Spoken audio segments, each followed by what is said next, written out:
মুখ্যমন্ত্রী ডাক্তার মানিক সাহার সরকারি বাসভবনে পালিত হলো রাখি বন্ধন উৎসব। বিজেপির মহিলা মোর্চার কার্যকর্তারা, কর্পোরেটররা সহ কলেজ ও বিশ্ববিদ্যালয়ের ছাত্রীরা মুখ্যমন্ত্রীকে রাখি পরিয়ে দেন। মুখ্যমন্ত্রী বলেন, রাখি বন্ধনের আক্ষরিক অর্থ হলো সুরক্ষা, যত্নের বন্ধন।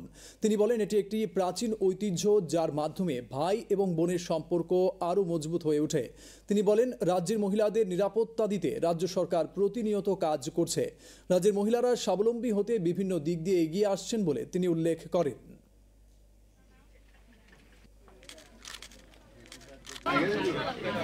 প্রতি বছরের মতো বোনেরা এসছে এখানে, তো এখানে রাখি বাঁধবো এবং আমাদের দায়িত্ব আমাদেরকেও দেখে রাখা, ওদেরকে দেখে রাখা, তাদের ওয়েলবিং সম্পর্কে সবসময় চিন্তা করা।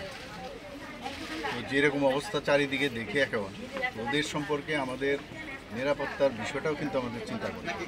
আমরা বারবার বলি যে নেশামুক্ত ত্রিপুরা, নেশামুক্ত ত্রিপুরা, কিন্তু আমার মনে হয় এখন হিংসামুক্ত ত্রিপুরা বলা উচিত আমাদের।